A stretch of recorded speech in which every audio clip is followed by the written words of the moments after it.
Hello, welcome everyone. It is up, it is up, it is up, it is up. We are up, we are up, we are up, we are up. Post WWE SummerSlam podcast. I'm Jeremy Lambert, joined by Alex Pawlowski. Alex, how are you, buddy? I can make the party rock. I can make the party hop. Is that right? I'm not really sure. Something karate chops. I heard karate chops in there one time. Is karate chops on there? Karate something karate chops. I'm not sure. I know karate chops rhymes with hop, so I know that there's a hop in there. So I'm assuming karate chops works, right? I'm ready. We are up. For those of you who are watching us in the UK and thereabouts, you guys are in. Let's keep them up with a fun show. I can make the party hot. I can make your body rock. Oh, there you go. Bitches say they fucking with me. Chances are they probably not. If I had a dick, you'd probably lick it like a lollipop. Hoes speaking Japanese. I hit him with the karate chop. I'm forever popping shit, pulling up and dropping shit. Gotta argue with them because I love a toxic bitch. Out here playing, gotta make them understand. If ain't no ring on my finger, you ain't gonna fly on my gram. If it's up, then it's up, then it's up, then it's up. There you go. WWE SummerSlam. Brock Lesnar's back. Becky Lynch is back. That's about all that happened, right? Yeah. Oh, and Goldberg is going to murder Bobby Lashley in the Kingdom of Saudi Arabia. That's another thing that happened. Yeah, it is. Let's start with the big thing, right? Yeah. Brock Lesnar returning at the end of the show. Yep. Roman Reigns beat John Cena, beat him clean. I thought it was a good match. Cena had it at his hope spots. Roman took the majority of this match, though. Cena hit his moves and everything, hit him with a couple Superman punches at the end. Mm-hmm. He screamed, "I'm WWE." He speared him, and then pinned him 1, 2, 3. Yep. He celebrates, wants to be acknowledged. Here comes the pain hit. Here comes Viking Brock with his ponytail and his beard, looking real jacked, man. And he came out. He got in Reigns' face, and Reigns is like, "I'm good, bro. I'm good." Yeah. I'm good. I'm good. Brock Lesnar came back looking like Brook Lesnar from the Raven clan or something. Like that was some good stuff. I didn't care for the match. Really? No, no, I didn't. The thing was they set it up that that all Gina Cena's got to do is pin you 1, 2, 3. That's all he's going to do. I don't have to beat you up. I just got to pin you 1, 2, 3, which means the entire match is based around the threat of a surprise roll-up. Surprise roll-ups are my least favorite thing about WWE booking. So they were just like, oh, hey, is Cena going to get him with this schoolboy? No, only a 2 count. Oh, how about with this schoolboy? Oh, no, only a 2 count for 15 minutes. And I'd rather have watched them wrestle each other. If Roman's going to beat him, just have Cena come back and say, "I think I still got it." And Roman say, "I think you don't." And have him wrestle a match and have Roman prove that Cena doesn't have it anymore. There's your story. Instead of like Cena guy going, "I almost got you with that schoolboy. Let's see what the next one has." I don't like roll-ups. That's just like a thing I don't like. I don't like fruit roll-ups are fine. Any other kind of roll-up I don't like. We love distraction roll-ups. We named our show after it. We didn't talk about it last night when we did the post SmackDown show because we'd go on an hour and a half and we're just dead tired. But like that was what they built. Like Cena did the schoolboy, and then Michael Cole's like kicked out, or Pat McAfee's like he kicked out at 2, and Michael Cole's like, I think that was 3, maybe. And Cena's like, yeah, it's 3. I got like, is it the best build in the world? That was it. I thought that angle sucked last night, but other parts of the match I did like I like the Super AA. I like the AA on the table, all that stuff. The parts of the match that were an actual wrestling match, I really liked. There was just like that was maybe 30% of the match was an actual wrestling match. It's the most powerful move in WWE, Pawlowski. Cena knows this. It's a super thing. He knows that's the most powerful move, so he's going to use it. What do they call it in the 2K games where you save up an oh my god moment, an OMG moment? That's what it is. A roll up is basically an OMG moment. Yeah. So he tried to use that to his advantage here. I like the match. It was pretty much how I expected it to go. I didn't think Cena was going to get like a ton of offense in. He's never been like an offensive wrestler anyway. He's always fought from underneath, and that's exactly what happened here. He had his hope moments. He had the 1AA. He had the super AA. Roman kicked out both times. He had the one through the table as well. And then Roman put him away clean. And it's exactly what you would want, I would think. And of course, the big thing, Brock is back. How do you feel about Brock being back? Well, I don't know yet because Brock being back is interesting. I know Paul Heyman will make it as interesting as Vince lets him. Like you could tell Paul was like Roman as they were leaving. Roman was like making glaring at Paul. It's like, I didn't know. How could I have known? I didn't know. What do you think I knew? Like Paul is scared shitless that his ex is going to beat up his current guy, and that's not okay. He doesn't like that. So I love that they're going to basically partially make it about that. Brock basically, because for those of you who don't know, after the show went off the air, Brock gave a couple of Germans and an F5 to Cena. So it's not like babyface Brock is back. He just wants that title. And he's going to go through Roman to do it. So I like the idea of badass heel Roman with nobody who's been able to even come close to putting him out. Now he's got to go up against Brock, Viking Brock. Like that is a cool thing, like a wrinkle for Roman's reign. But beyond that, like if they actually put the strap on Lesnar and he's gone until Mania. Nah, I don't like that much. I like having the titles defended on shows. Roman doesn't defend the title on. No, but he defends it every month. He's there defending it every month. That's true. I don't know what Brock's schedule is going to be if he's going to work the pay-per-view loops. He's obviously not working house shows, and I don't know how often he's showing up to SmackDown. Maybe he'll show up because he's going to be on Fox, right? Like it is possible. USA after today has got to be like, when's that draft happening? Yeah, because we'd like one or more of these people. Thank you. It is very possible that Brock that he makes more television appearances than usual because he's going to be on Fox now. Does that mean he's going to defend the title? Should he win the title? Like, when are they going to do that match? They can't hold off until Survivor Series. They're going to do it in Saudi? Yeah. Oh yeah. They're doing that. They're doing that title. It's Roman versus Brock in Saudi. At the same time, we're getting Bill getting revenge for his son on Bobby Lashley at Saudi. Sands of Time is going to be an all-timer. I'm not going to watch it because I don't watch those Blood Money shows, but it's going to be a good one. Is there a chance they do it at MSG?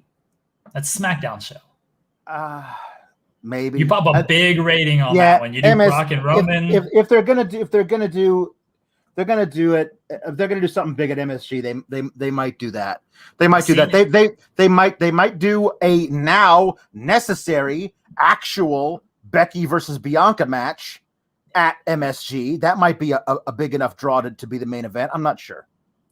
Guys, get your super chats in, get your question, comment, statement read on the air. We got a bunch about Roman and Cena and Brock returning. Start with our guy, Frank Aguilar says, Justin, we thought Bob O'Neill was all elite. Yeah, he's back. Fed is back, baby. Fed not dead at all. Taxel says, happy for Bob. I like how we've just got Bob O'Neill over on this. Evan writes, sorry to hear Bob O'Neill is no longer all elite. My God, what has happened to this website? Nick Zoltix says, Battle of the Man Buns, Roman versus Brock. Who's your pick? Loser's man bun will be imprisoned within the sands of time. Can't do it like you, Alex. But Valabami Pudi. Sorry if I fucked that up.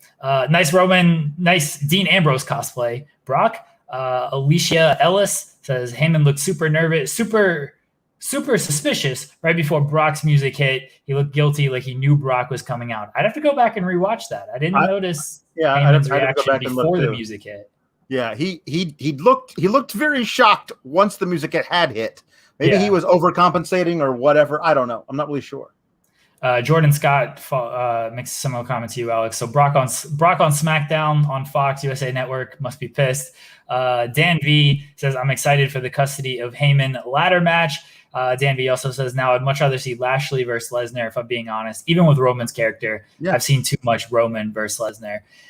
Like, I agree with that. It's been a while. It hasn't been this Roman, and this is a total new wrinkle to the story. So I'm okay with it. Listen, once they put Heyman with Roman, you kind of figured if Lesnar came back, they were going to run this angle. Yeah. I'd love to see a Lashley versus Lesnar match. I don't think they think there's that kind of money in it. Like, that's not the same thing as a Reigns Lesnar with Heyman. Whose side is he on match? I would love to see Lash. They obviously feel like Lashley is a secondary type champion. That's why they're saddling him with Big Bill, you know? Yeah. Where do we got? Heyman on a pole, says Trevor L.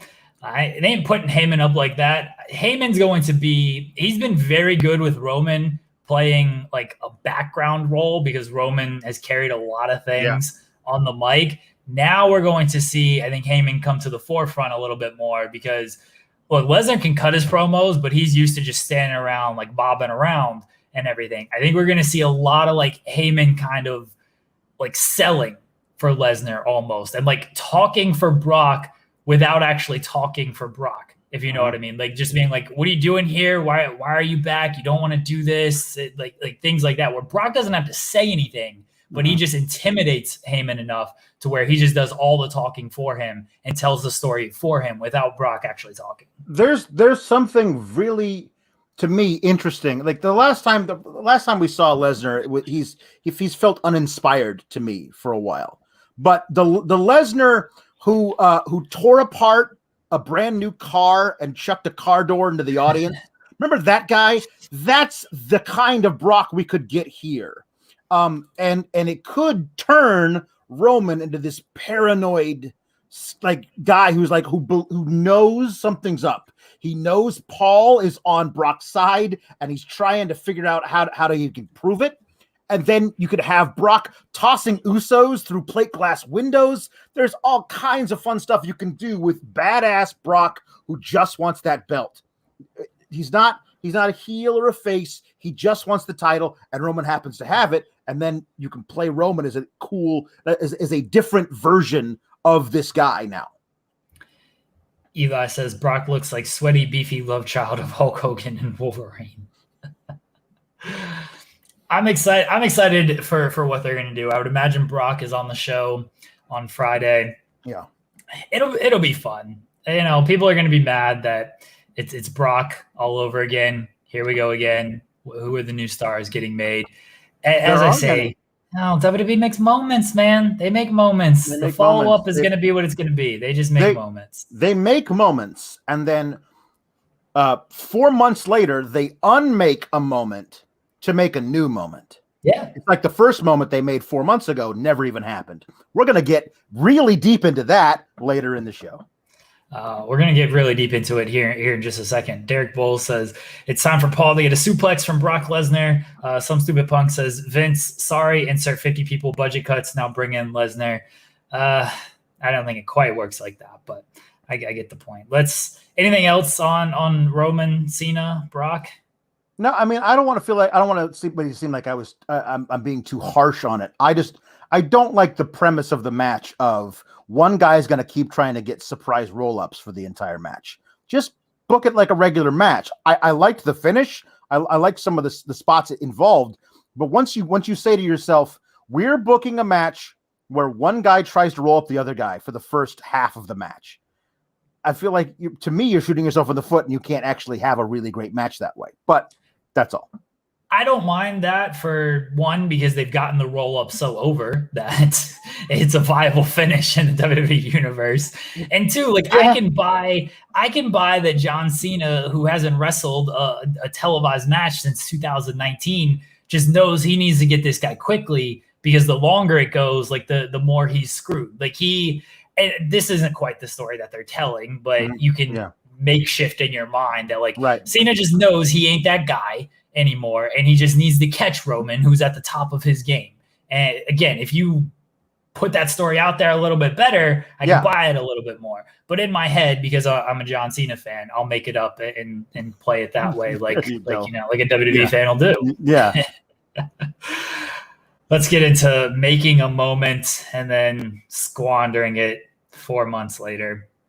A lot of super chats on Becky Lynch and Bianca Belair. I'll read them all shortly, but Alex, let's talk about this. So Bianca, all pre-show, they're hyping Bianca and Sasha Banks. They make it seem like it's going to happen, right? Even though it was reported by Wrestling Inc. that she was going to be off. She wasn't at SmackDown last night. They pulled her from the house shows last week. Bianca got pulled from those house shows as well, but Sasha was not at SmackDown last night. It seems like Bianca was obviously cleared.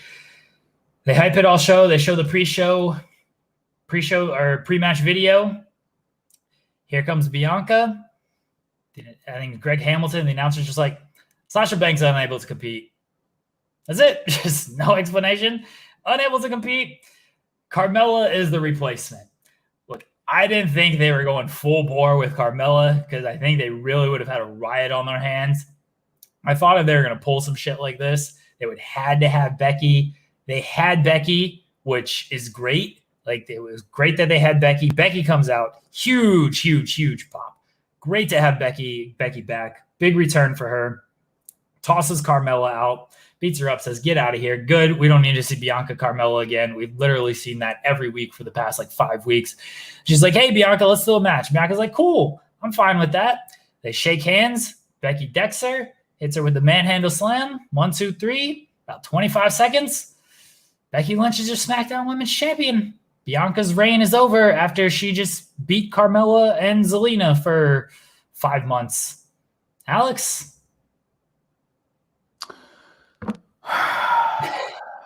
Man. Now, I saw Dave Meltzer tweet that they knew Sasha wasn't going to be cleared for SummerSlam 8 days ago. Now, I don't know if that's true, but that's what Dave Meltzer tweeted. Mike Johnson said, I think Wednesday, that they were both cleared for the show. So I don't know what happened. Obviously something changed between then, because something changed and they decided not to do it. Sasha wasn't there on Friday. I think based on the fact that she wasn't there on Friday, I think they definitely knew she wasn't gonna be ready to go. They may have been holding out hope that she was going to be cleared. I don't know if listen, I don't know what was up. If it was a COVID thing, I know they need to get a negative test before, even if they show no symptoms, need a negative test. Maybe the negative test needs to pop on Saturday during the day before she's cleared for the night or whatever. I don't know. And it didn't. Maybe that was it. I don't know what was wrong with her. She wasn't there. But if they knew she wasn't there and they're still running this Sasha Banks, Bianca Belair things, knowing that is a super draw for people to tune in. For me, going into the night, Sasha versus Bianca was the match I was looking forward to most by leaps and bounds, because the first one was so spectacular. And because we hadn't seen Sasha, if Sasha hadn't gone away for those months and then she comes back, if she hadn't gone away, they would have just ruined her by having her lose matches or wrestle the same people over and over and over again. But it felt fresh. Somehow this rematch felt fresh. I was looking forward to seeing Bianca versus Sasha, and I was like, I honestly don't know who was going to win. They might put the title back on Sasha. They might keep it on Bianca. Let her keep going. Who knows what's going to happen? I'm looking forward to this match. So they have Bianca come out, and they haven't announced that Sasha's not here. So obviously Sasha's here and ready to compete, right? Because they have Bianca do the whole entrance. And then the ring announcer goes, Sasha can't compete. So here's Carmella. And I'm like, that can't be your alternative. I mean, it turns out it wasn't, but the thing about it's so like Vince McMahon. to intentionally let the crowd down so that he can pick them back up.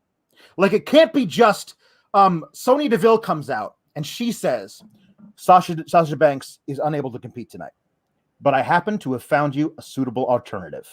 And then Becky Lynch's music hits. If you're going to do this match, just have Becky come back as the surprise. Why make us all hate the WWE while Carmella's walking down, which is unfair to Carmella. She didn't put herself in that position. That was them booking her terribly and having her lose a whole bunch of matches, calling herself the most beautiful woman in all of WWE. Like, don't do that to yourself. Or how about this? Carmella comes down. She's all ready to do this match. Becky comes down and she says, hey, can I join? And they make it a triple threat. And then you have Becky shit can Bianca to the outside, hit the manhandle slam on Carmella, and pin Carmella 1, 2, 3 in one move before Bianca can get back in. And then Bianca's like, well, I won the title off of Carmella, who loses all the time, so you haven't ruined anything there. And Bianca can stay undefeated, and now she's pissed at Becky, and you can have that. Doing what they did by having Becky say, can I have a match with you, champ?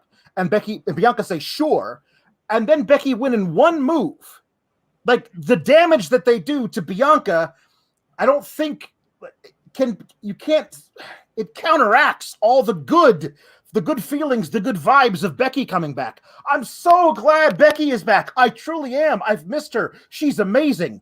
You don't have to screw over one of your top young talents and your current champ in order to bring Becky back. You don't have to do it. Doing it like this feels like you're shooting yourself in the foot. Why do that? Why do that to yourself and to your fans and to your talent? Bianca didn't deserve this. Bianca's done everything they've asked of her. She's made herself into a star and gotten over constantly, even though she's wrestling the same bad people over and over and over again. She makes it work, and people like her. And then you do this to her. Like, why? What are you doing? This doesn't make any sense to me that they would do it this way. They don't know what they're doing. Alex, this is the thing. They create the moment. The moment was Sasha and Bianca at WrestleMania, and Bianca won. It was a great match. It's honestly my favorite WWE match of the year, and that's why I was so excited for the rematch tonight. Yes. Bianca won. How'd they follow that up? They did the Bayley program, which the Bayley program was good, but it went a little bit long. Bayley unfortunately got hurt, and then so they couldn't completely finish that up. And then she just did this Zelina and Carmella stuff for, it felt like forever, and just it dragged and dragged and dragged. Finally, Sasha came back. I was looking forward to the match. They did this. They had the moment with Becky's return. They had it. They didn't have to do much with this. There's Becky's return. At the very, I like your booking. If she just pinned, that's what I thought they were going to do. Honestly, I thought they were just about to do a triple threat match, and then Carmella would take the fall. And then you could just say, okay, you didn't beat me one-on-one, and now we do the one-on-one match. And when they set off and they were going to do one-on-one, I was like, I didn't think they were going to do this. I will say that. I didn't think they were going to do this. I also didn't think we were going to get a long kind of dragged out match. I don't know how ring ready Becky is. She looked in tremendous shape. Don't get me wrong, but there's a difference between looking in tremendous shape and being ready to go for a 12-minute match, possibly on short notice, because I do think she was going to return tonight. I don't think that she had any plans of actually wrestling tonight until the Sasha thing happened. Yeah. And then they had to switch it up. So I think that's why they went with the short match. In that respect, I get it. Don't do this to Bianca Belair, though. Just do not do this to Bianca Belair, because you've just completely taken away her title reign and everything that it meant and was supposed to mean. And I know people have pointed out in the chat, I'm sure we got plenty of super chats about it. It was very Kofi-esque of you gave him this moment, you gave him the reign, and then he did everything he was supposed to do that you asked of him. He did bad feuds that just kind of middling stuff that unfortunately wasn't as memorable as it probably should have been. And then how do you end it in just a quick squash match of he got caught. Kofi never got a follow-up, which is horrible. I expect Bianca to get a follow-up. Hopefully. God forbid she doesn't get a follow-up. But it was they made people dislike Becky Lynch. Becky Lynch came back and everybody was excited for this. And in 30 seconds, they're like, wait a second. What? No, what the fuck? Like, we now dislike Becky Lynch. I'm not going to say they killed 2 acts here. They greatly damaged 2 acts in one fell swoop. Yeah, no, this was bad on every level. But there's even a third option that I thought of. Like, have Bianca standing there and Carmella comes out and she says, "Really? You want to get this work again? Okay, let's go." And she beats Carmella in 2 moves. Then she gets on the mic and says, "Sasha, I don't know where you are. Okay? You got to stop ducking me, child, because when I see you, you are getting that ass whooped. Okay? But until you get back from wherever you ran off to, it looks like I'm out of competition." And then Becky's music hits, and Becky comes back, and she's out there. She does her whole entrance, says, "Am I competition enough for you? And then I'll see you on Friday, champ," and drops the mic. And then we're like, "Oh, awesome.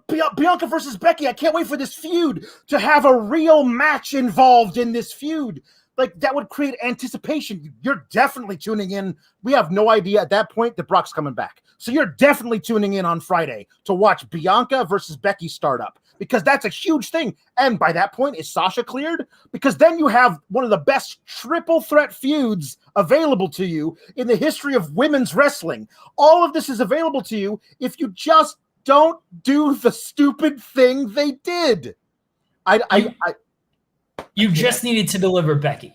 There wasn't going to be a good alternative to Sasha being out, unless you could have actually had like a 12-minute match with Becky. And again, I don't think she was ready for that. I don't know how long she's been in training, taking bumps, whatever. I don't know anything about that. But this is not the way to bring her back. This can't be it. Once Sasha was out, all you had to do was deliver Becky. Like you said, they could have thrown Carmella out there. They could have thrown Zelina out there. They honestly, what they should have done, besides Carmella or Zelina, because we've seen it a million times, put Naomi in that spot. Let Naomi and Bianca have a good 10, 11 minute match. Bianca wins. She's like a similar promo to what you said. I respect Naomi. She stepped up. I proved I'm the EST. Like, who else is left and everything. And then Becky comes out.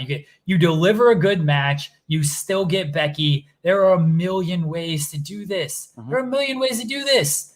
All you had to do was deliver Becky. Once Sasha was out, all you had to do was deliver Becky. They delivered Becky and then immediately shot themselves in the foot with how they delivered Becky, because they ruined anything they had with Bianca. Just nonsensical bullshit. People are saying Toni Storm, you could have thrown anybody, Toni Storm, Liv. It could have just been anybody that went out there and just had a good wrestling match with Bianca. So you at least get Bianca in competition, which is what you were promised with the Sasha match. And then you still got Becky. The fans were going to be disappointed with no Sasha. There was going to be nothing they could have done to replace Sasha. Again, unless you could have done a 12, 15-minute match with Becky. And I don't think they were ready for that. No. So in place, they gave you this. Right. The other option that you had was to pull somebody over from Raw and call it the brand invitational. Asuka versus Bianca is a match we have not seen and would be a lot of fun. And they could turn in a great 11 to 13-minute match. Yeah. They could be very good together. We don't know, but I tell you what we do know is that this is not the way to do the thing you wanted. It just isn't. It's so confounding. It is building for moments with zero plan. Today it came out. I think it was today it came out. Today I was the time I saw it that Mustafa Ali was interviewed about the 2019 Money in the Bank. He was supposed to win it. He got told by Vince, okay, actually Brock's coming in. He's going to take the refresh from you. He got told he was going to lose, that Brock was going to win during the entrances. Like, Baron Corbin was walking to the ring, and Mustafa Ali gets the call over from Vince and says, okay, Brock's going to win, not you. Like, how do you go out and have a match at that point if you're Mustafa Ali? Also, what did they do that was so awesome when Brock got the briefcase? Like, the long-term booking, the plan they had in place. Well, he got to be Boombox Brock for a while. That was fun. But then he cashed in on Rollins at Extreme Rules. And a month later, he lost the Universal title right back to Rollins. Like, there was no payoff for them to do this kind of stuff. They just do moments, and they don't care what happens down the road. It doesn't matter to them. As long as there's a moment, we'll just package that. We'll make an NFT out of it and sell it, and that's it. That's all we want. We don't care anything about that. We have any plans for anything. A lot of super chats on Becky, Bianca, as you would expect. Rafael Garcia says, people of color wrestling fans are deflated. The response to this along racial lines is telling. It's not good. It's not good. Again, a lot of comparisons to the Kofi stuff, and it's not good at all. Walter Baker says they aired the video package. Yep. Jordan Scott. Oh, I forgot Fox has Brock and Becky. USA mad. Alex said that. Lisa Lockhart says, Becky, very happy. Is Bianca losing in 10 seconds? Sadness. Also, just for Alex, sands of time. I can't do it. Do it, Alex. I'm not good at it. Sands of time. There you go. I love me some Soba says, trash show. After Bianca got squashed by Becky, that did it for me. Energy for the show was completely gone. Tony P says, Black Twitter has been on fire after that 10 seconds of BS. Bezo Banks says, going to be honest, I was done with this show after that squash. Love Becky, but it feels like they just don't care about their black babyface organically over champions with the treatment of Kofi and Bianca. Zach Barber says, mixed emotions with Becky Lynch. Raw desperately needed her, but she's one of the GOATs, and that win was some GOAT level shiznit. I don't know, man. Like, I love Becky. That win just wasn't it. I don't know how you explain that, because Bianca, like, she says she's the EST. She's ready for everything. She just gets caught. Like, I understand you can do like, oh, she just got caught, but like, it ain't the time for that. The same thing with Kofi. Oh, Kofi just got caught. It ain't the time for that shit. We've established the thing about Kofi. He got until October. Like, he got a couple extra months in there to actually have a full length reign. And B, Kofi got caught by an F5, which had been established over years and years as a one-hitter quitter. I don't remember the manhandle slam, like, winning a lot of matches with that kind of impact. Like, oh, she caught you in her version of the rock bottom. Well, that's it. Can't get out of that one. Like, I thought when she hit, like, Bianca was going to kick out at 2.5. I said to myself, they're not having this match unless Becky can go a full 8 minutes, because it would be suicide to not do it the way that they actually ended up doing it. So I thought Bianca was going to kick out and be like, oh my God, you almost caught me. Okay, now let's go. I thought that was going to be what they were going to do. When she hit the one move, I was like, that surely that can't be it. But it was it.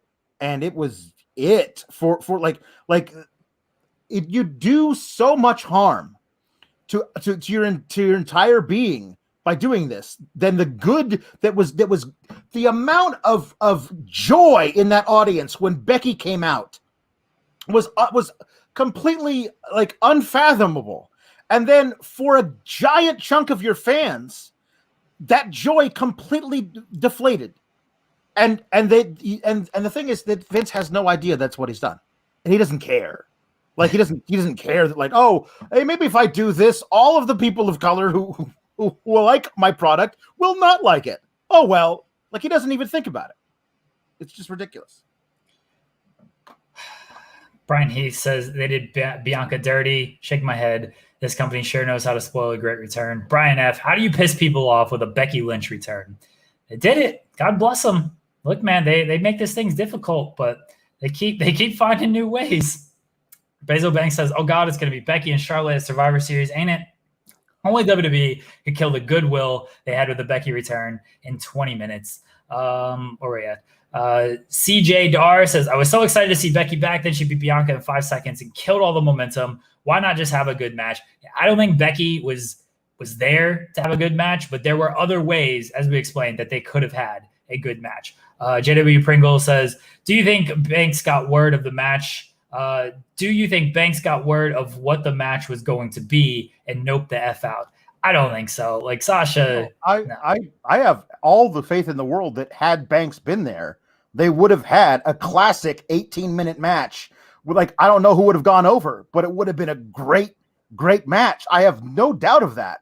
But this was all a panic move. I feel like Becky was going to come back at the end of that Belair and Banks match. Whoever won was going to stand there, stand tall, and then Becky comes out. So they were like, well, we don't have Sasha, so let's do the worst thing imaginable instead. Yeah. I think they had Becky's return lined up. You could have done the same return and just not done the title switch and piss off the fans. Just keep the title on Bianca. Just keep it on her. Have her have a good match and then keep the title on her. Brian Heath says they minimize big moments. Cyclops is better than Wolverine says, can't believe Vince made me hate Becky. New Hogan. Cyclops is better than Wolverine also says, not only did Becky win, but she won like a heel. Wow. I don't know if she like quite won like a heel. What do you think of that? She went in for the handshake and then pulled her into a forearm and then used that surprise attack, which opened up Bianca to her finisher. Like, it wasn't a heel move, but it was certainly underhanded. And I mean, like, I totally get that Becky wants to be champion again. She took all that time off and she wants to be champion again. Like, I understand that, but was it a heel move? I don't know, but it was definitely underhanded. I mean, she's the man, right? She's not babyface or heel. No, that's the thing. It's in keeping with what Becky was. Like, they made sure that she walked that stone cold line. Yeah, that was what made her the man. That was what made her the person that we all loved, because it's very in keeping with it. Like, Becky oftentimes would just like decide, hey, I'm going to take a shortcut in this match just because I can, because I'm Becky, because you love me anyway. And we do love her anyway, mostly because of that. I am, by the way, Cyclops is better than Wolverine / Logan. Shoot me a DM because I owe you a super chat from yesterday. So shoot me a DM on the super chat so you don't have to pay to get it read. Jamancito Gomez says heel Becky, laughing face emoji. JJ Lee says to be black and a WWE fan is exhausting. Zach Barber says Becky hasn't been pinned clean since SummerSlam 2018. She couldn't lose, but squashing Bianca wasn't necessary. Don't put her in the match then. Don't put her in the match. Yeah, or do the triple threat. The triple threat was right there. When Becky came out, I was like, oh, this is a triple threat. Okay, I get it. So Becky will pin Carmella, which protects Bianca. I mean, that's the way to go. Okay, fine. And then all of a sudden they didn't do that. And I was like, what are you doing? It doesn't make any sense. Frank Aguilar says the whole show until the main event was one big. Sorry to hear that. Also, I'm loving how the biggest babyface on the timeline is Bob O'Neill. Rafael Garcia says, with Charlotte winning, I have a scary feeling we're going to go back to Becky 2 belts. You know they'd do it too. I thought we were about to see Charlotte 2 belts with this. Once the stuff of like Sasha was going to was out of it, I thought we were about to see Charlotte early and Charlotte a little bit later as well. Jim Cita Gomez says, imagine a fuck Becky chant on Friday, cringe face emoji. The crowd ain't like gonna fully turn against Becky like that, but they didn't do her any favors. No, listen, it's not Becky's fault that she happens to work for a megalomaniacal 75-year-old madman. Like he's a tyrant. Like, he has these ideas, nobody can talk him out of it. He says, we're doing this, and like, not to go back to the same interview, but Mustafa Ali says, like, they tell me this thing that I'm not going to win the Money in the Bank. They tell me that 5 minutes before I go out there. Less than that. And like less than that. Like, and so, like, as I'm going out there. And so I just have to go, absolutely, sir, no problem. Because otherwise I don't get to pick up my check the next week. And to me, I'm like, I would just say, all right, and then take the Money in the Bank briefcase anyway and dare them to fire the Money in the Bank winner, which they might have done anyway. But like, I get the point of, well, this is my boss telling me I have to do this, and I guess I will do it. So it's not Becky's fault. Maybe Becky knows the implications of this are not good and look bad on her, but it's not her call. It's not her call. Sean said on Twitter that, like, he thinks that he's going to be a let it play out guy with this. Bless the let it play out, because he's like, I don't think Becky is coming back to do like bad creative. And if they had a plan, look, man, I think they threw this together last minute when Sasha was. I don't think they have a plan, we'll see if they figure it out. My counter to Sean like having this kind of faith is they put 2 belts on Becky at WrestleMania 35, and her first feud coming out of that was Lacey Evans. Yeah. I don't think they got a plan on any of this. Nope. Zero plan. Javon, I'm just going to pop this on the air because it's there. Javon Gateway says SmackDown's in Knoxville on September 17th. Bianca's hometown. That should be an interesting show. Yeah, she's going to lose. That's what's going to happen on that show. Yeah. She might have her actual one-on-one rematch on a SmackDown in her hometown and lose that match clean as a sheet. That's probably what's going to happen. Sighthouse better than Wolverine says the Bianca Becky match helped no one. Valaba Mom, I can't say this. Valab. Just say Valab. That's what I do. Okay. Valab says Sasha replaced with Carmella. That's bad. Psych, it's actually Becky. That's good. It was a squash match. That's bad. Yep. CJ Dar says Bianca, who was in the main event of WrestleMania this year, lost her title in 5 seconds after being booked strong for 4 months. It makes no sense at all. Create moments, man. They just create the moments. Shanika says between keeping the hype package and the way that match went, I was done. Decided to go find some laundry to fold and said, that's the other thing is like the crowd was dead after this. Yeah. And after this, they're like, oh yeah, we're going to follow this up with Drew and Jinder. Yeah. Like what do you like? This is the thing.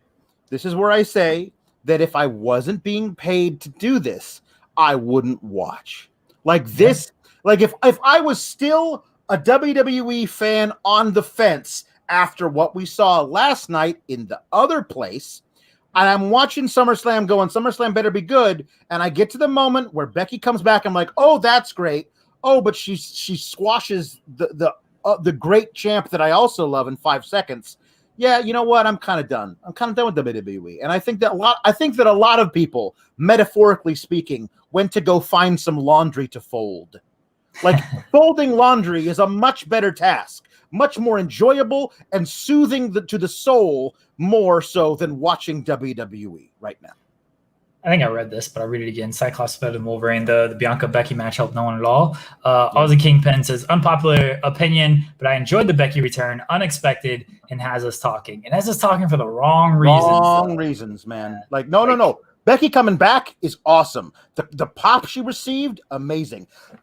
Oh, a forgotten moment that I really loved that I think nobody's going to remember is Bianca being genuinely excited that Becky was coming back. Yeah. Like that's like because Bianca is excited. She has new competition and like basically a living legend in what Becky was before she got pregnant and had to leave. Bianca was excited to face her. To me it looked genuinely excited. Like somebody told her right before the match started, Becky's gonna hit one move on you, you're gonna get pinned. She was so excited to see Becky coming that at that moment, I feel like there's no way that she knew if she was going to get done dirty like that. It's ridiculous how they did that. Nerd Guru says, late to the party, but as a huge Becky fan and Bianca is amazing, I'm appalled and disappointed. Becky and Bianca didn't deserve this. Heartbroken. That's the thing, man. Like they did them both wrong. They did them both wrong. Like it's worse for Bianca, but that didn't help Becky at all. That didn't help her at all because that should have been a big moment for her in her return, a big reaction. She got with the big reaction, but then it turned sour, especially on social media. I think the crowd maybe a little less because they were still happy to see Becky, but the reaction definitely wasn't good on social media. And even the crowd was deflated. The crowd was absolutely deflated after that. Jemcito Gomez says, did Becky look too skinny? Her arms look half the size as before she left. I mean, she's been working out. She worked out some of the weight and everything. And I don't know. She looked good. I thought she looked good. And I don't know how ready she is to go for a long match. Again, I don't think she was ready to go for a long match. If she would, they would have delivered something there. Yeah. Joshua Baker says, one of the few glaring weaknesses AEW has is the way they present their women's division, and WWE just refuses to take advantage of that. That is certainly my complaint with AEW is they don't do a ton with their women's division. Yep. And yeah, WWE, they got all the women's talent in the world. They got a lot of top talent. Triple H tell you it's the best. All the top women are in their company. but the way they treat them, just not good. I would say not for long if you keep booking them like this. Yeah. I mean, they just have like Asuka just sitting on the sidelines because creative has nothing for her. Like creative has nothing for Asuka, who is legitimately maybe their best worker. I think Sasha's probably the best worker. But like Asuka, she's like objectively looking at her entire career before she came to the States, she might be the greatest women's wrestler ever. Yeah. And she was in the Money in the Bank briefcase and hasn't Money in the Bank match and hasn't appeared on television since. Just got nothing for you, kid. It ain't good. William Broderick says, I legitimately don't know how they book out of this. They don't either. They'll just try to figure it out week to week. Shanika says, don't forget the immediate highlights of the Olympic gold medal winners afterwards. Yeah. Felt bad for them because that was awkward AF. No, the two African-American Olympic heroes come out and I was like, hey, yeah, maybe you guys should not want to join WWE considering how they might book you. We're past the Becky and Brock returns. We're talking about Drew and Jinder. Sean, how you feeling about it? Drew and Jinder? Yeah. All due respect, I watched it on Peacock because I was taking a big fat shit in the media. It was short. It was interesting. I lied about the interesting part. It existed. I got interviews with both of them coming to Fightful over the next few weeks. But yeah, is my audio better tonight? Yes, much better. Okay, good. This is just on my computer. But I thought it was one of those shows that I think could have been remembered as like an all-time great show if they did like two things differently. Like, I don't know what the deal is with Becky yet. Obviously, it's been rumored she's going to come back. Did we need Rick Boogs on this show? No. Yeah, we did. No, we Boogs? did. No, we didn't. He rules. The three-man band with Boogs, Nakamura, and McAfee. Didn't need it. Awesome. Didn't need it. You're a hater. Didn't need the Carmella swerve even, although maybe that accentuated it a little bit, but didn't need that. And you could have had a good match with Bianca and Becky. And I'm like, I didn't even see anybody say, oh, they're saving it for. But I'm thinking, it's fucking Allegiant Stadium. I don't know where you're at on this, Sean. I don't think Becky was ready to do like a 12-minute match or Maybe something. Not. And that's why they did this. But we were talking before you came on. It's like, then you know what? Then deliver a Bianca-Naomi match for 10 minutes and then have Becky come out. You don't have to just have Becky come out and beat her in 30 seconds. There are other ways around this. But I don't think they were ready to do a 12-minute Becky match. I don't think she was ready for it. Or you have the Carmella thing come out, and then Becky comes out and says, hey, can I join? And they make it a triple threat. And Becky tosses Bianca over the top rope, hits one move on Carmella, and pins Carmella. Then she's the champ, and Bianca didn't get pinned.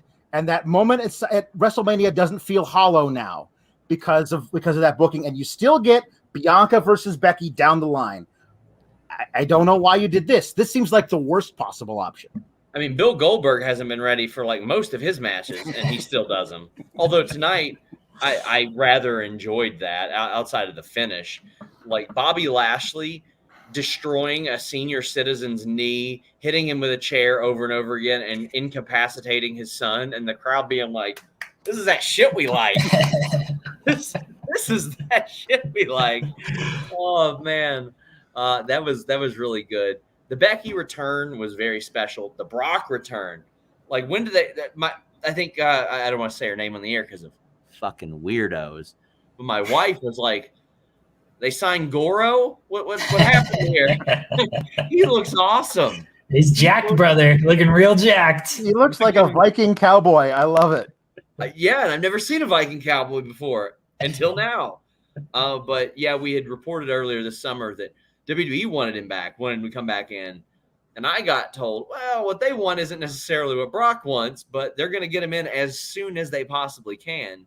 So that worked out pretty well. But yeah, I've got to hop off here, get some work done, but wanted to make a little cameo, guys. I'm going to be doing. What work are you doing? Lots of work. Tell me what kind of work you do. Lots of work, Sean. This is my third straight show of the weekend, and I'm pumping out 30 articles a day. And I'm going to do another show tomorrow. I'm going to do another 30 articles. I'm just out here breaking the biggest wrestling news stories of the last decade. Who cares? No big deal. Just staying humble. Syrup sandwiches and crime allowances. But this is why we're the best team, Sean, and we're untouchable. That's true. I'm just going to say that's true. But this week, I'm going to try to do a show on Fightful Select covering Rampage or some of it, SummerSlam, and maybe TakeOver. I'll hopefully be home for that. But when I scheduled my flight back on a Sunday, I thought, oh, well, there will be a Triple H media call to cover that evening, so I better be on it. Do we need to do another media call after TakeOver? Probably. Thank you guys for welcoming me into your humble abode. Thanks, buddy. Sean Ross Sapp with the run in there. All right. We had still a lot of super chats on Becky, Bianca, and Brock as well. Run through these. R26 says, I'm a Becky fan, not a Bianca fan. That sucked. There you go. Our guy Drew Nicholas says the last time a female babyface is booked well, and I mean an actual babyface, not the man style of babyface. Dude, an actual last time a male babyface was booked well. Like they have a babyface booking issue. That's a problem with this company. They're not good at booking babyfaces. They book them all to just get their ass beat all the time. Yeah, it's terrible. Roman Cena stuff. Rafael Garcia, we'll circle back to that, and then we'll get through the rest of this card. Rafael Garcia says, we won't get it, but I would love a sequel to the two-man power trip with Brock and Roman destroying everyone. Some people thought that was going to happen. Some people definitely thought that they were going to shake hands and that's where they were going to go. They won't, but it'd be something different, right? It would be something different. It might be a lot of fun, but I don't think that's happening now. No. Yeah. Board dude 630 says, as much as I hate Brock, I popped harder seeing him return than I did for the CM Punk. Just saying, it's each their own. I enjoyed both returns. Brian Heath says Cena going back to his wacky roll-up gimmick. Dan V 900 says, I still have no idea if Big E cashes in on Lashley or Reigns. If Vince cared about making stars, Big E would be properly built up and then beat Reigns. He beat Corbin at the start of the show. What more do you want from him? The thing with the briefcase, and I will say this, they've gotten fans so used to the briefcase being cashed in within the first 2 weeks or whatever that it doesn't have to be done that way. Right? No, they have a whole year to do this. If they wait until Mania to actually do a cash in, it's okay. The thing is, you do have to build him up though, and right. Sticking him on a pre-show match on SummerSlam, literally the last minute, ain't the best way to go about it, I don't think. But it doesn't have to be done immediately. Yeah, I think that the contract being something you can use over the course of an entire year, it allows them to do something like they did last year with Otis, where they had absolutely no idea what they were going to do with Otis having the briefcase. And they stalled and they stalled and they stalled and they realized, we can't do anything with Otis having the briefcase. So let's book him to lose the briefcase. And if you say it's got to be done, if it happens in July, it's got to happen before October or whatever. You give them several months to do it, but not forever. And then you actually have to have a plan in place, because it's unconscionable to me to have Big E get put over and win the briefcase. And then the only thing you have for him to do for the first several weeks is make eyes at Paul Heyman, give Bianca Belair a penmanship lesson, and wrestle a hobo. That's it. I said hobo, by the way. That's not the best thing to do.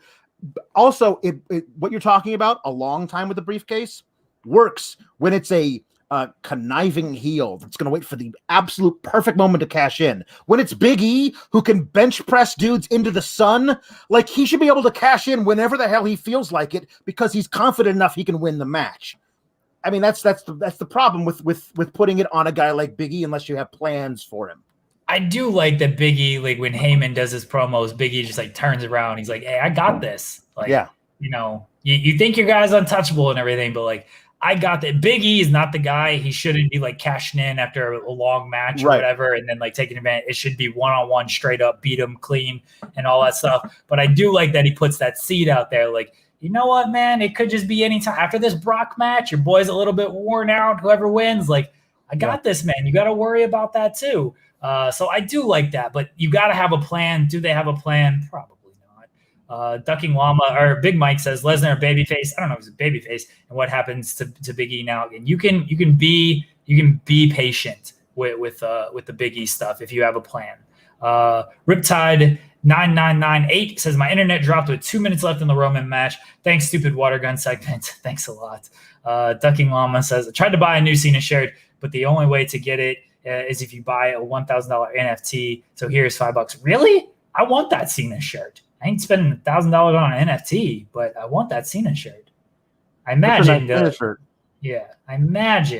imagine you'll be able to get those Cena shirts without having to spend $1,000.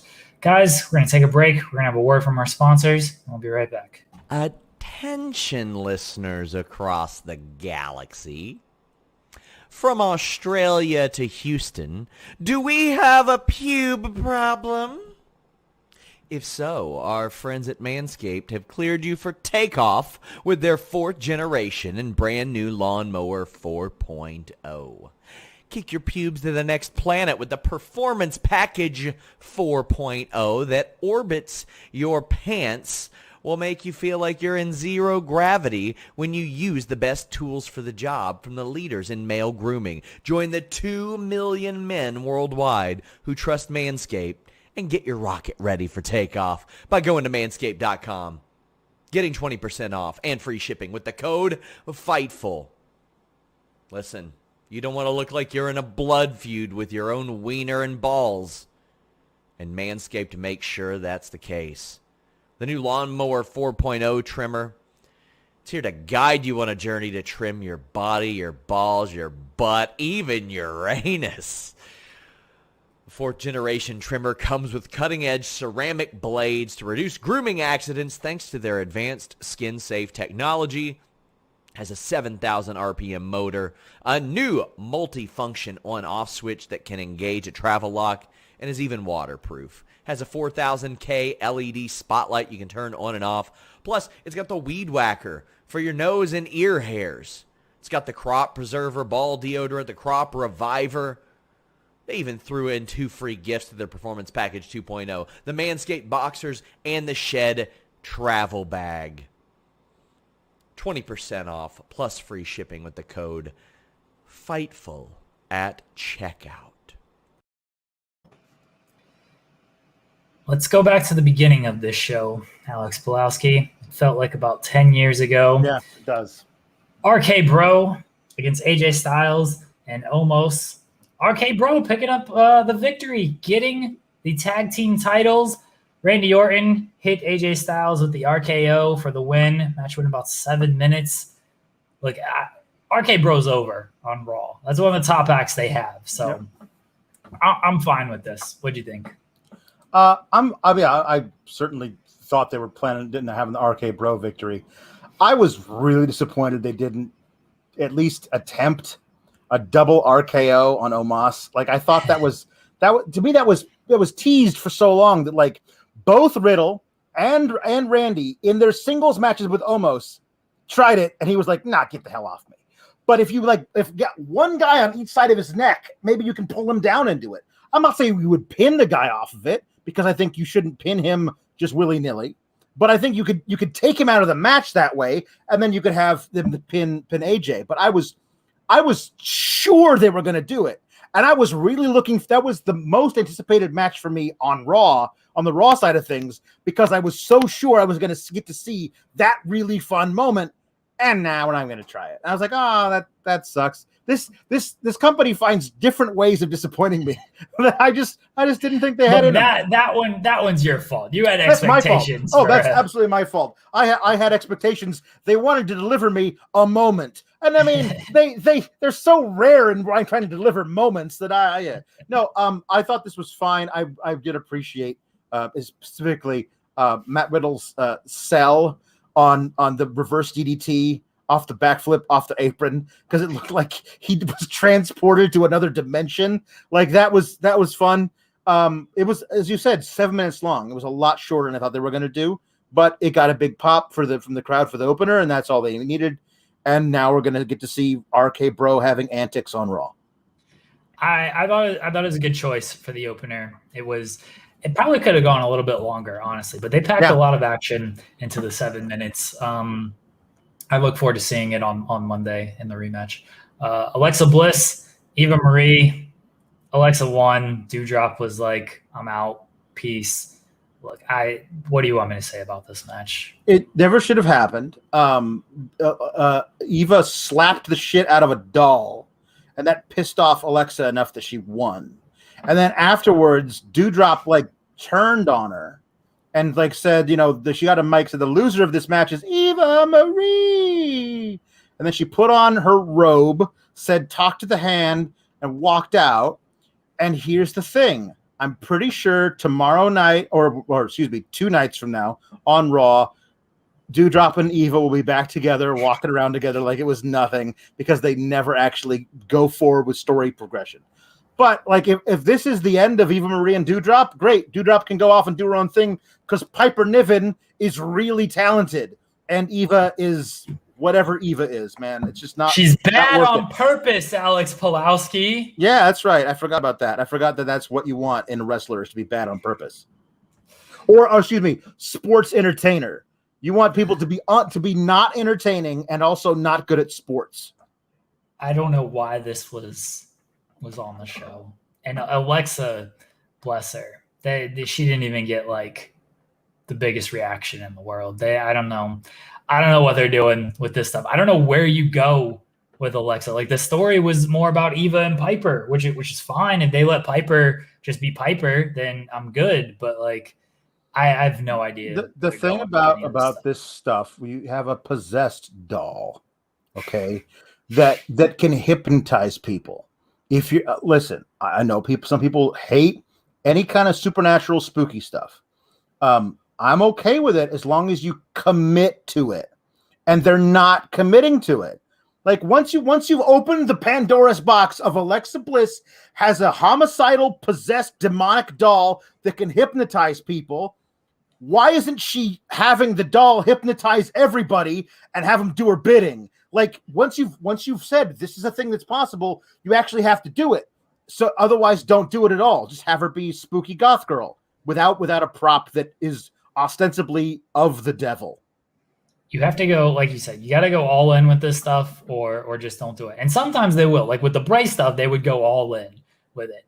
And with some of the early Alexa stuff, they were kind of trying. But now that like crowds are back and they can't just like use much camera tricks and everything, they're not doing it the same. And it sucks. It sucks, man. I can't even like pretend to do a bit about it. It just sucks. Yeah. Sheamus and Damien Priest, I thought they had a very good match. Yes. It ends with look, Sheamus brings out, say what you will about the guy, he brings out the best in a lot of people because he's going to go out there and slug the shit out of you. Yep. And like if you're willing to fire back like Priest is, you're just going to have a hard hitting affair that the crowd can get behind.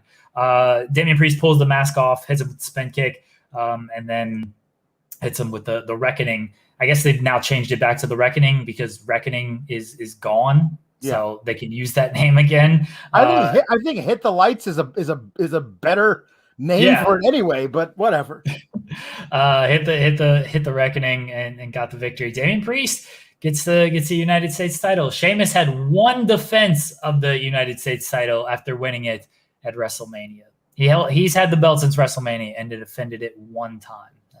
I think he might have more if he hadn't broken his nose, but at the same time, it wasn't like the broken nose happened a week after he won it. Yeah, like he had weeks there where he could have been defending it, and the whole gimmick was that he didn't want to defend it. Like he kept having non-title open challenges, which is stupid. Like I think Sheamus has had one of the best Renaissance like moments of his career where he's like come back from like being basically, is he gonna come back? Like he had like spinal stenosis or something, and he came back, he lost a lot of weight, looks in great shape, and has had great matches for the past year or so. But it's cool they gave him the US title, but he didn't do anything with it, and the US title has kind of fallen off the map, because of that, because of them not booking it strong. So it's really, this was one of the highlights in ring, bell to bell for me, of all the matches tonight.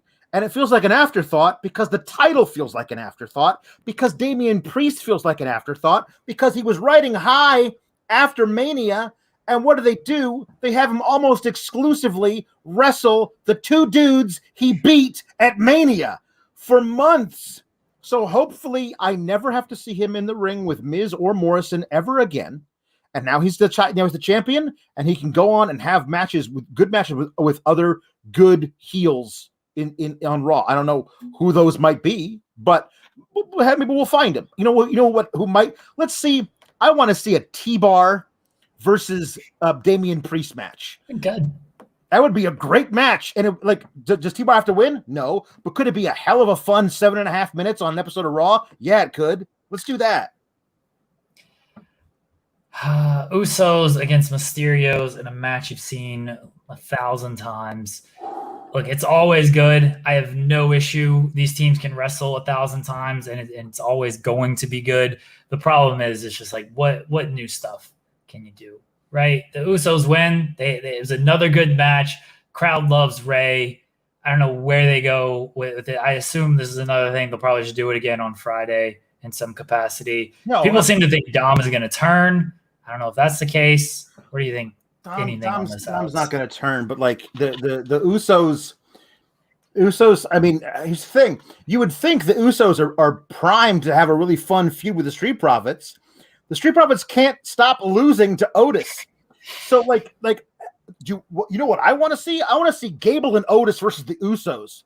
Give them 12 minutes on an episode of SmackDown. Let Otis just drop Vader bombs on people. I don't care who they're aligned with, heel or face. I want to see that. I'm not going to get it. You know what I'm going to get? The Mysterios versus the Usos at the next pay-per-view, and probably the one after that too. Next pay-per-view is Extreme Rules. They got to do it in a kendo stick match or some shit. Like, yeah, that's what they'll do.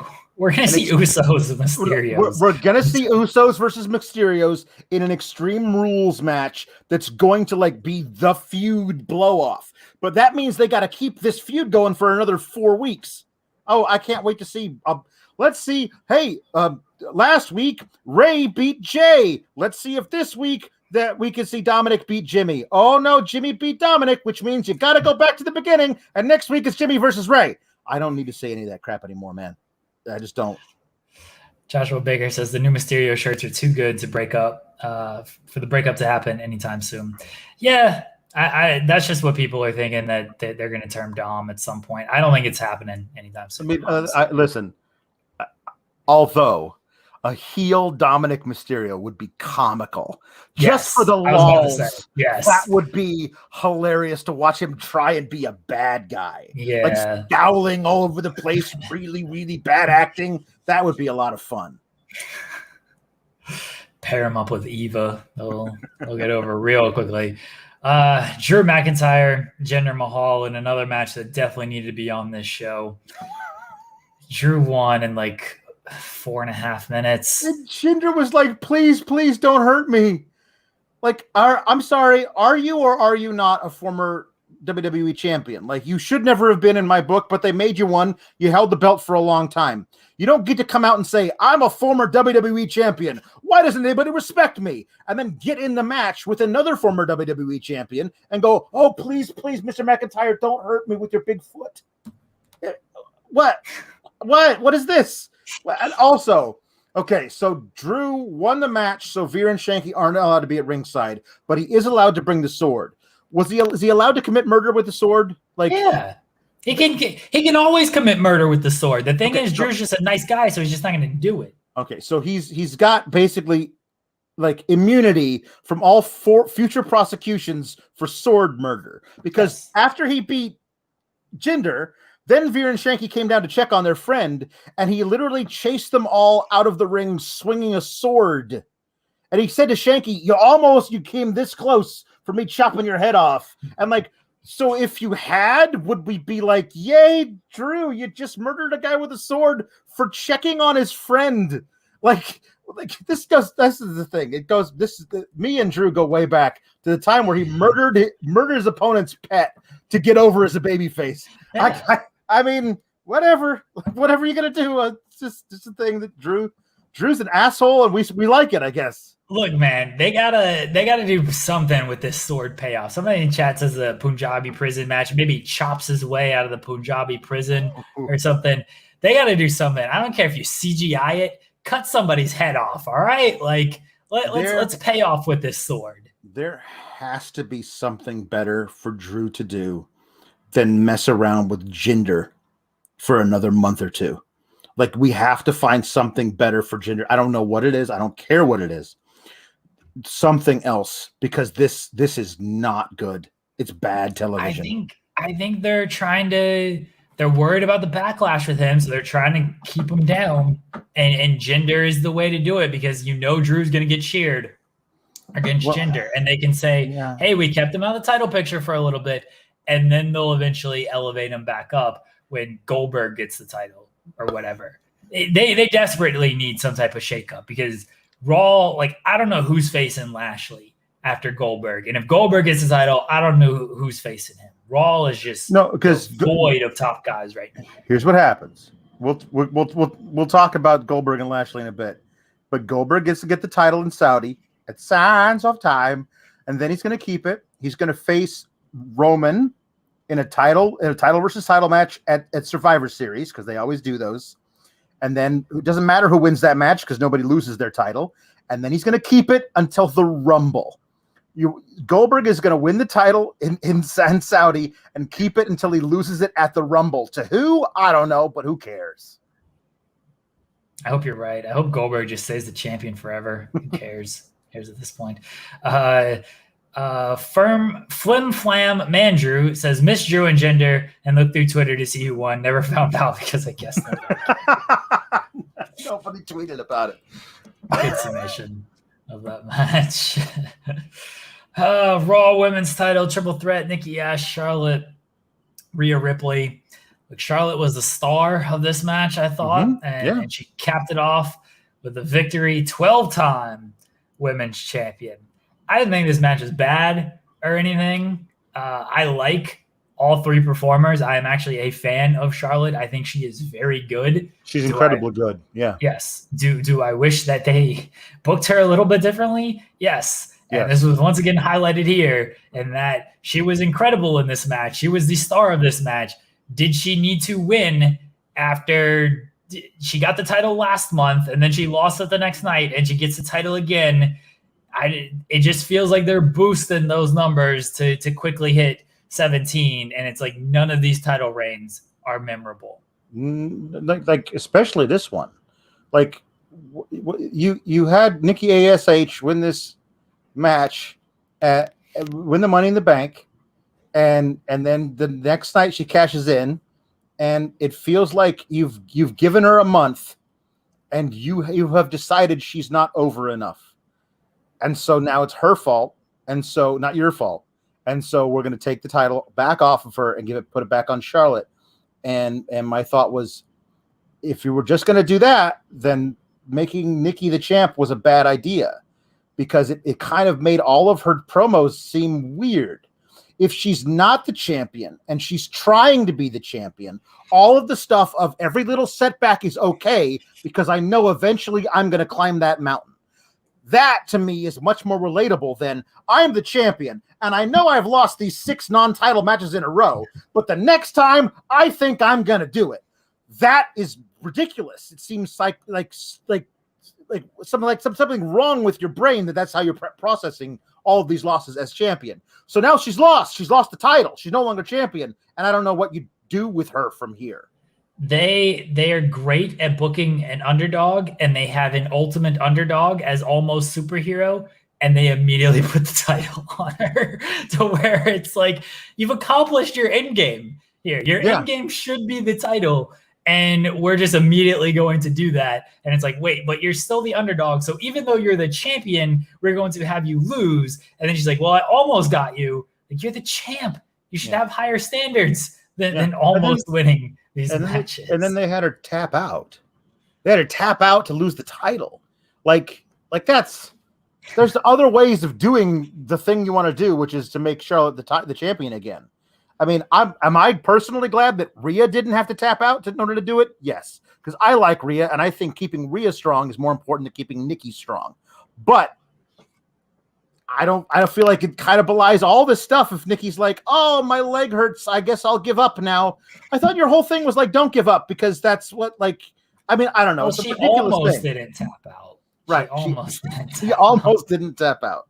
She was almost a winner. Yeah. CJ Dar says, why give Nikki Ash Money in the Bank if you're just going to do this? They do this every single year with the women and the Money in the Bank. They give it to them, and then within 24 hours, they have it cashed in. Well, or you do something like, but they have a cash in. I don't mind the cash in as long as you have a plan for what's going to happen after the cash in is successful. Like, you have a plan. This is what we're going to do. Apparently, the plan was, well, you're just going to keep it for a month. We're going to we're going to title back to Charlotte. Like, they had Bayley cash in almost immediately on Charlotte, and Bayley kept the title for like 400 days. So, like, that is a plan. Well, she lost it and then got it right back. Yeah. Exactly. I don't think in this instant, I don't expect Nikki Cross to get the title right back. I don't think that's a thing that's going to happen. I don't know where they go. Like, who else is on Raw in this women's division? I know you can say, like, okay, there's Asuka. You can do something with Shayna. There's Nia. I haven't built, like, any of these. Listen, here's the thing. Like, I hate to think this, but after last week, that tag match and Nia taking offense to Charlotte slapping her on the butt, we might get a Nia versus Charlotte match at Extreme Rules. Won't that be fun?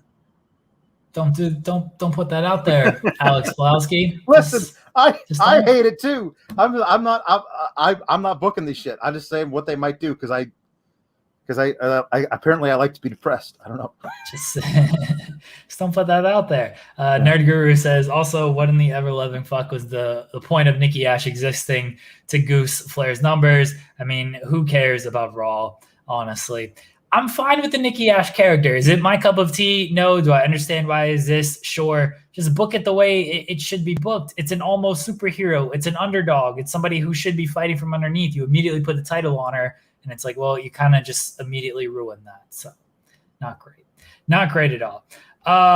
What was next on the show? Edge and Seth Rollins. Edge comes out with the Brood theme. A mixture of the Brood theme, and then on this day, Seth Rollins with the drip. Look, this match ruled. They played it. They played the hits here. All right, Rollins was hitting pedigrees, stomps, hitting. Of course, he did the deal, bust out the Phoenix Splash and everything. Edge hitting his usual stuff, execution, educator, glam slam. They did all their big moves in this match. The crowd completely ate it up. I absolutely love this match. Edge got the victory. It was the best match on the show, I thought, by far. And I like the Roman and Cena match, but like nothing was close to this match. Yeah. This was everything. And Edge wins with a modified sleeper hold after he had the crossface. Rollins broke it. Edge just slammed it. I love when guys just like slam people in the mat. I'll never forget when Brock and Bryan did it. Like that spot rules so much. And then Edge and Rollins did it here. Put him in the sleeper. Got it.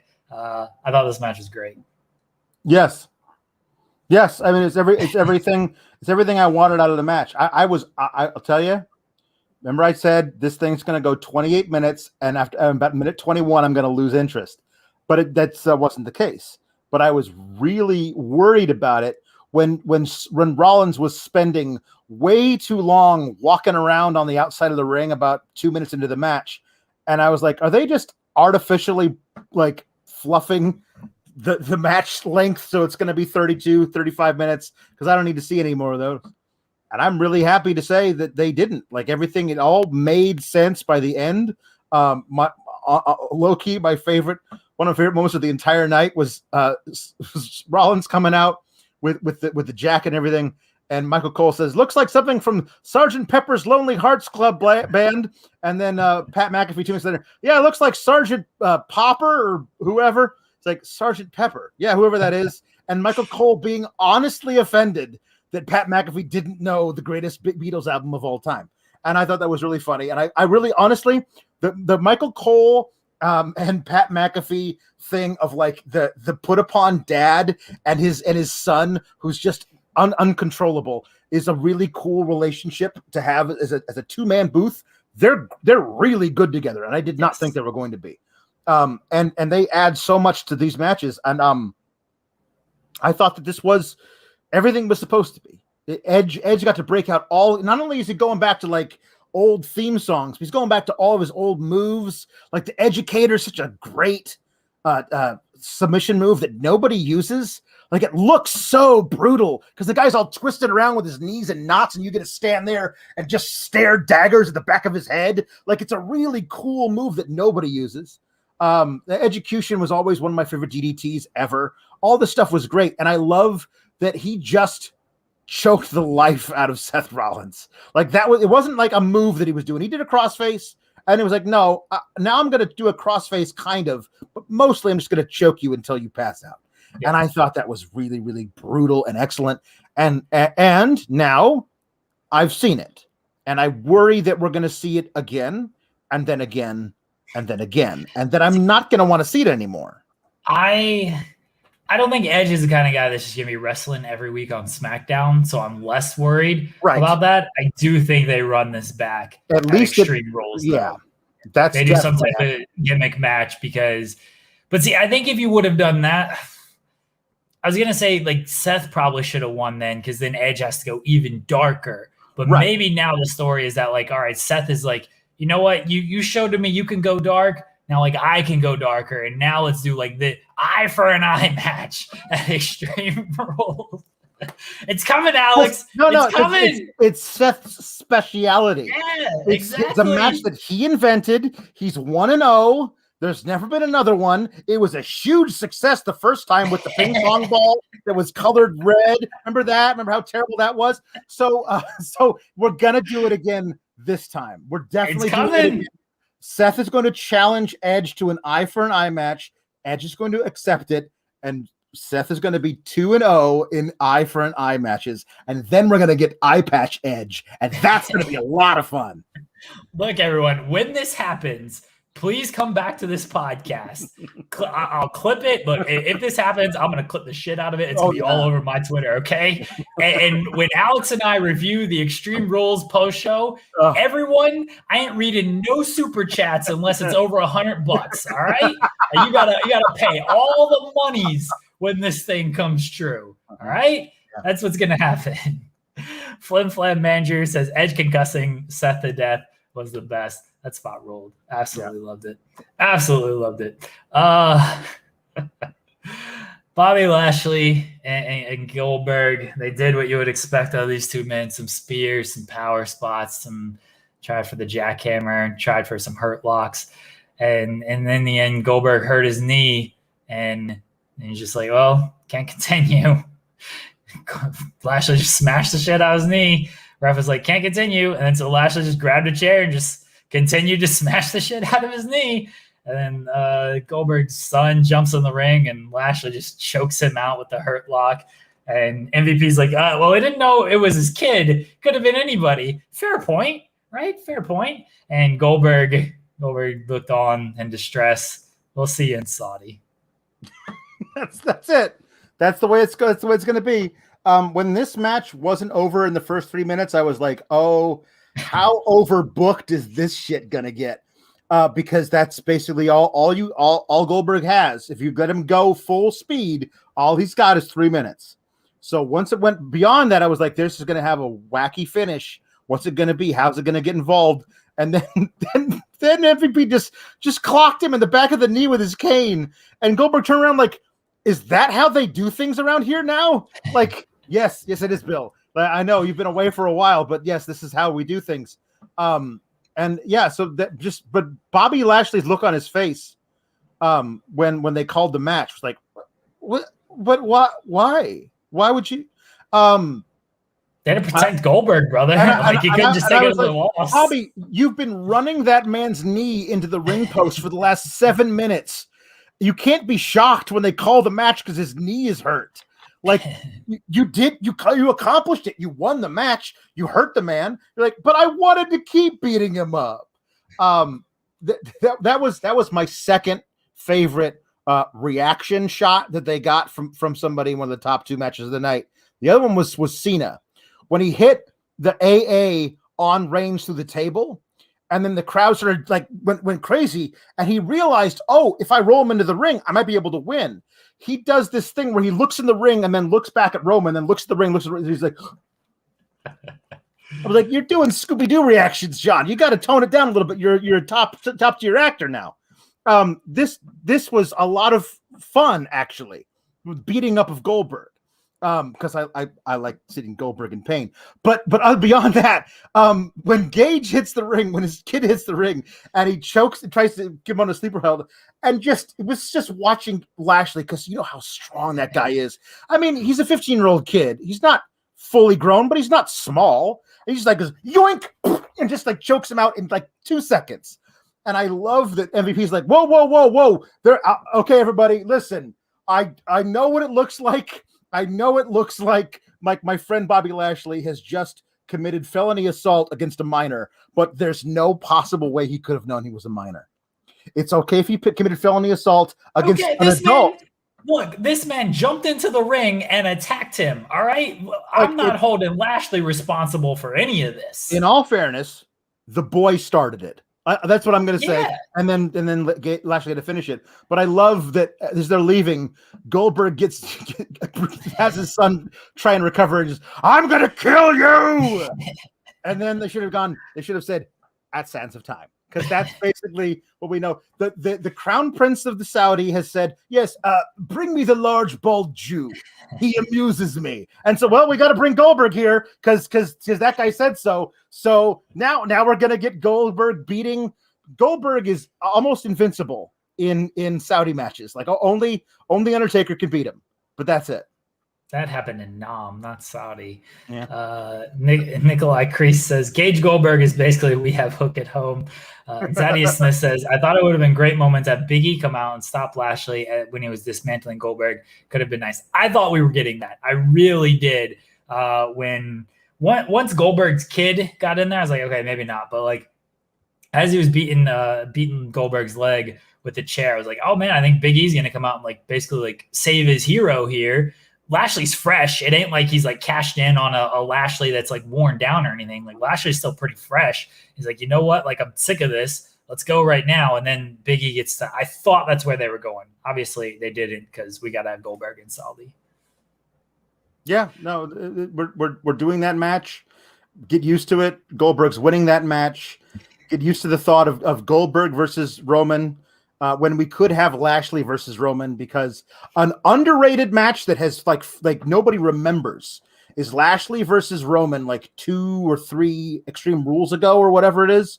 They had a really great singles match that they let Bobby win. He beat Reigns clean, yeah. And which was and then immediately after that they gave Roman the #1 contendership to the title. I remember this. Like what? But I really wanted to see more than anything. They said no, Alex, you don't get the things you want months ago. But a while ago I said I need to see the entirety of the Hurt Business because they were together at this time. I wanted this, and the entirety of the Bloodline in 6-man tags leading up to Survivor Series, and then the Usos versus Cedric and Shelton, and Bobby versus Roman at Survivor Series. I thought there was a chance we were going to get that. No, just kidding. Instead, you're going to get Goldberg versus Reigns, the match we were supposed to have at Mania. By God, we're going to do it anyway. Let me catch up on all these super chats. Thank you guys for all the support tonight and last night. With the SmackDown show and the Rampage show where a guy named CM Punk returned. Nerd Guru says, did we already talk about how the USA executives are exploding due to Fox getting Brock and Becky? Because, well, I think USA is going to do like okay in the draft. I don't know if they're going to get both Brock and Becky, but they're going to get something in this draft because they ain't trying to do USA too dirty. Because, I mean, USA is a peacock property, and like their pay-per-views are still on Peacock. They still gotta like appease that pretty well. Zach Barber says give Becky both belts. Raw's a wasteland. Yeah, this is where the draft's got to come in. They gotta shake some things up. They need that soon. Yeah, it's supposed to be when October, like early October. That's too long from now. Do it tomorrow. Yeah, we need it now, man. Jeff Carborn says, LOL, at Becky returns immediately to squash Belair. What soulless booking? I didn't think it'd be possible to screw up Becky's return. Here we are. Yeah, man. Totally did. Harry Yazawa says, Biggie with the briefcase, Brood Edge returns, Becky returns, Lesnar returns, all that to possibly counter CM Punk's return, and they missed the point. I don't know if all of this was the counter Punk's return. I think they had a lot of it already planned out. Like Becky's supposed to, people were talking about her being back at Mania. Brock, I don't know how quickly that came together, but they've wanted him back. They want him back the second he leaves, essentially. So it wasn't really a counter, but they did miss the point with some of it. JJ Lee says, just left SummerSlam. Crowd died after Bianca got screwed, then came back during. What do we have? Okay. The crowd died after Bianca got screwed, then came back during Edge and Seth. The tale of two returns. Nailed one, botched the other. WWE in a nutshell. Yeah. Shane Heckman, my guy, says that was fun. Angela, Phil, and Wyatt say hi. Tell them I said hi. Shane, hope you're doing well, buddy. Tony P says Vince was wrapped in his safety blankie tight with these finishes and results. Van Twin Blade says 1 out of 5 show. Vince retire challenge. 1 out of 5. What was your overall rating for this show? Man. I don't know. Maybe 2.5 out of 5. Like there were just enough. Like they end up shooting themselves in the foot so many times with really crazy booking decisions and matches on the card that didn't need to be on the card. Nobody needed to see Eva Marie and Alexa on this card. Jinder and Drew didn't need to be on this card. Those matches were so bad, they weighed down the overall rating. Like if you remove them, overall the match, the night's better because that bad stuff isn't there. If they don't botch the Becky return so badly, then that's like this. It counteracts the Becky return without that terrible booking of Bianca. It inflates it with the terrible booking of Bianca. It brings it down. Like it was really uneven. But like my second favorite match, bell to bell, on the entire show is Damien Priest versus Sheamus. Yeah. With the matches they booked for the show. And I'm including Sasha versus Bianca in there because they told us right before the match didn't happen that it was going to happen. With the matches you booked for the show, the second best match can't be Sheamus versus Damien Priest. I thought Cena and Reigns was the second best match, but I can see, like, if that's not your cup of tea, I completely get it. Edge and Rollins was great. I didn't have high expectations for this show because I was only interested in like 3 matches. One delivered, the other I thought was good, and the other didn't take place. And then to the one that didn't take place, they had something for it, and they screwed it up. The rest of the show just kind of was what it was. It didn't get like a ton of time. The matches were fine. Some of them were like the 2 tag matches. Good stuff. Priest and Sheamus, good. Didn't get like a ton of time or anything, but they were what it needed to be. A 2.5 out of 5 is very fair. Myron Kidd said, "Where was the pyro tonight for SummerSlam?" That's apparently it was a venue call. It was forbidden by the venue. Which if that was the case, you maybe should have looked into that before booking the venue because it's a big deal. Like I felt like Goldberg for one wasn't told there would be no sparks because he stood there at the top of that weird curvy ramp forever, and I was like, "What are you waiting for, Bill? Are you waiting for your sparks? Because that's not allowed by the venue." Well, they're coming back to that venue for Money in the Bank next year. They are. Maybe they've gotten a call that they're like, no, next year they'll be able to do sparks. Yeah. Brian Heath says SRS taking Denise style dumps. And he also says Sean's going to sleep. Sean hasn't tweeted in like an hour. He's definitely sleeping because his work is he just tweets. He didn't actually do any work. Some stupid punk says Luke Owens is going to be a papa. And then again, he says, "Thank you, missed it. Luke Owens is going to be a dad." No, we didn't miss it. I was just saving it to the end to congratulate Luke. That's right. Jeez. But thank you for sending it twice. We appreciate that.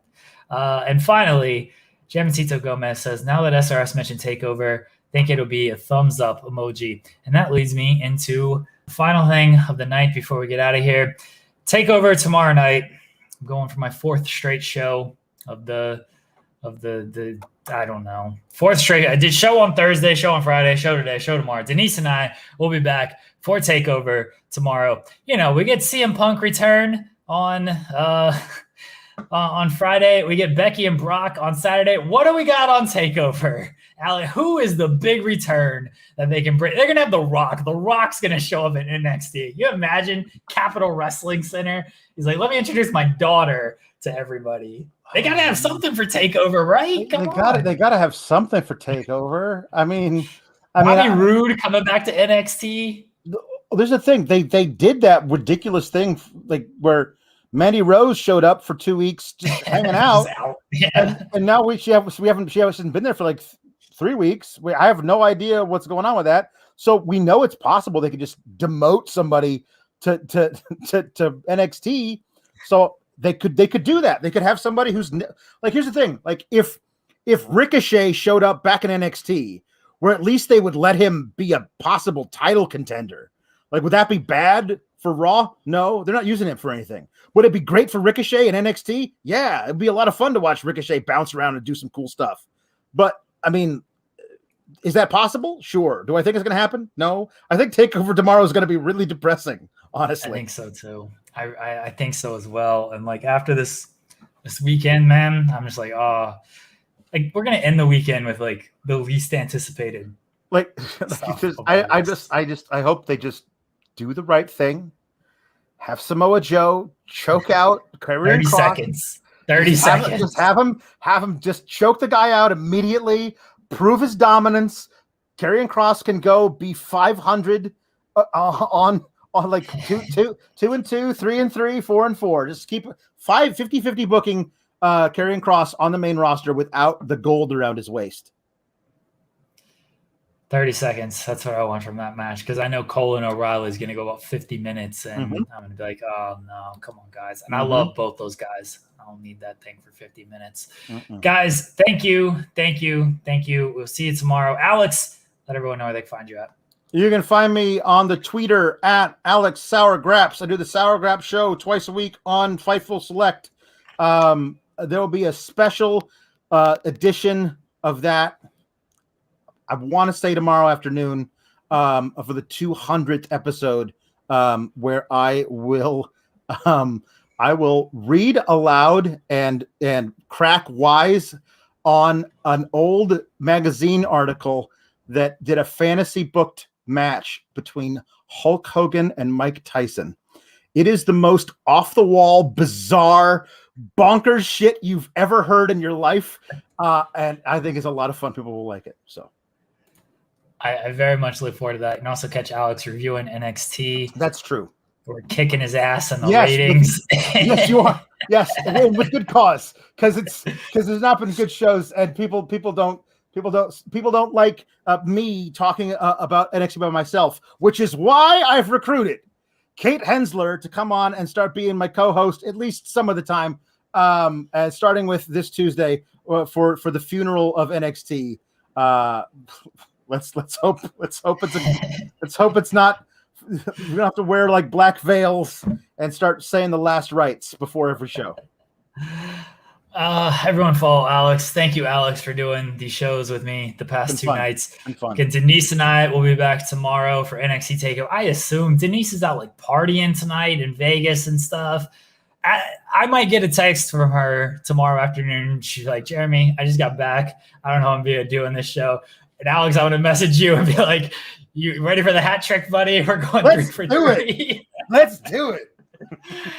Everyone, thank you. Thank you for all the support over the past couple of days. We'll see you guys tomorrow. Go to Fightful Select, sign up there, leave us a thumbs up, subscribe to the channel. Twitch.tv/Fightful Gaming. Go over there as well. Thank you guys again for all the support. We'll catch you guys tomorrow right back here with NXT TakeOver 36.